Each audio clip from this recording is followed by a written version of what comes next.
কোনোদিন এত রাতে ব্লগ স্টার্ট করেছি বলে মনে হয় না। 1:05 বাজে। এখন আমরা ঠাকুর দেখতে বেরোচ্ছি। তো ব্লগটা এখান থেকেই স্টার্ট করছি। যতগুলো ঠাকুর দেখবো মানে যতগুলো আর কি সম্ভব হয়, কারণ পত্রকে রেখে যাচ্ছি বাড়িতে বাবার কাছে। তো যতগুলো দেখার ইচ্ছে হবে। রাতও তাড়াতাড়ি, বেশিক্ষণ নয়, 12টা অবধি এমনি কোনো রকম গাড়ি বেরোতে দেয় না 12টা পর্যন্ত। ওই জন্য আমাদের 12টার পর বেরোতে হলো। তো চলো দেখি। এই হচ্ছে আমাদের পাড়ার ঠাকুর। এখনো বুঝতে পারছো যে সবাই বেরোচ্ছে রাতে। আমাদের পাড়া পেরিয়ে চলে এসেছি। এখানেও একটা ঠাকুর হয়েছে, দেখে নাও। এখানে আর নামছি না। এখন চলে এসেছি পান্ডুয়ার জয়পুর রোডে। চলো ভেতরে যাই, তোমাদেরকে ঠাকুরটা আগে দেখাই।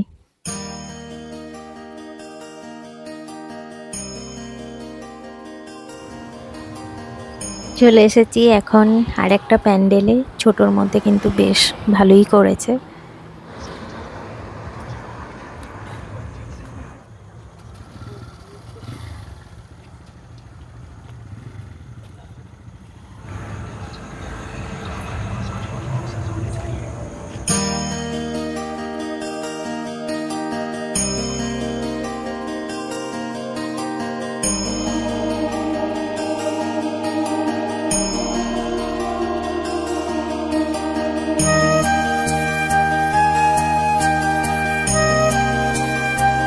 এইখানকার লাইটিং গুলো প্রত্যেক বছরই খুব সুন্দর হয়। তো ভাবলাম একবার গাড়ি থেকে নেমে তোমাদেরকে কাছ থেকে দেখাই, যার জন্য একবার এলাম কাছ থেকে দেখানোর জন্য। তো তোমরা দেখে নাও, খুব সুন্দর করেছে লাইটিং গুলো। এটা হচ্ছে বকাসুর বধ।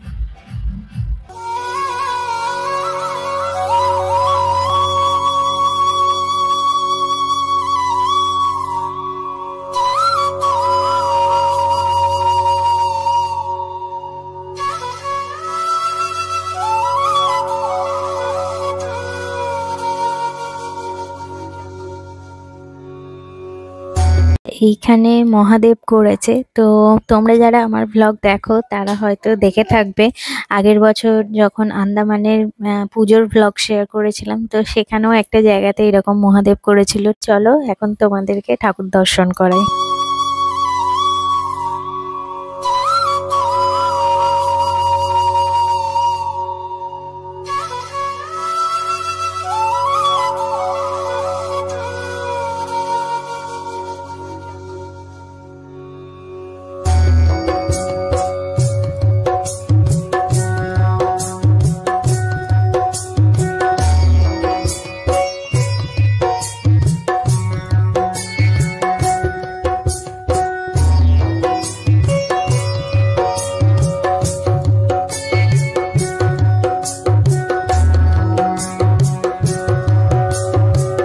এই প্যান্ডেলে বোধহয় সন্ধ্যের দিকে এলে একটু ভালো হতো, বেশ জমজমাট ছিল বোঝাই যাচ্ছে।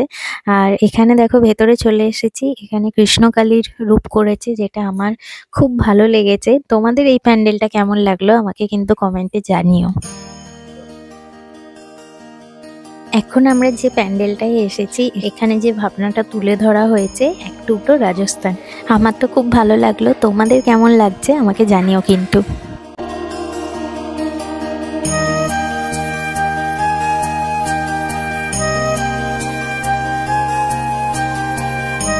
অনেক কটা ঠাকুর দেখা হয়ে গেছে।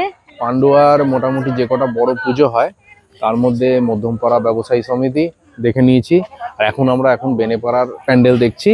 তো খুব সুন্দর করেছে প্যান্ডেল, একটা অন্য ধরনের প্যান্ডেল। তো এটা অনেক রকম প্রাইজও পেয়েছে। এইগুলো এরা প্রাইজ পেয়েছে, মণ্ডপ সজ্জা, প্রতিমা, বিভিন্ন ক্যাটাগরিতে এরা অনেক কটা প্রাইজ পেয়েছে। এবং সত্যি মণ্ডপসজ্জা খুব সুন্দর, একটু অন্য ধরনের মণ্ডপসজ্জা হয়েছে। আমরা একটু ভেতরের দিকটাও দেখে নেব।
3:30 পুরো ফাঁকা আছে আর আমরা খুব ভালোভাবে মণ্ডপ সজ্জা দেখছি। একটু বাদেই সকাল হয়ে যাবে।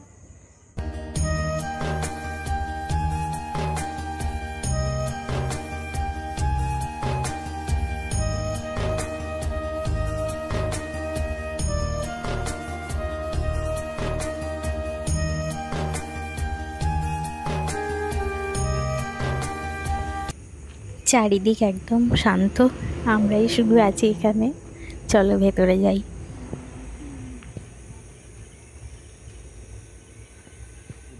ডিজনি ওয়ার্ল্ড সব কার্টুন ক্যারেক্টার। হ্যাঁ এসেছে, সবাই এখন ঘুমিয়ে পড়েছে।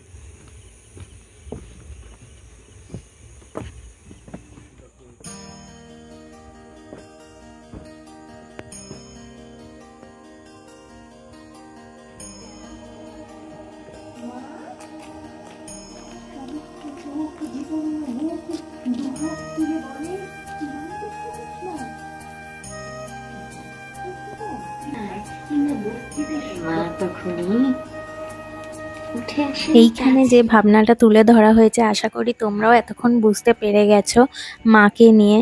আমার খুবই ভালো লাগলো এই প্যান্ডেলটা দেখে। তো যাই হোক, আজকের ব্লগটা এইখানেই শেষ করছি। তোমাদের আজকের ব্লগটা কেমন লাগলো আমাকে জানিও। চলো দেখা হচ্ছে আবার অন্য কোনো ব্লগে। সবাই খুব ভালো থেকো, সুস্থ থেকো।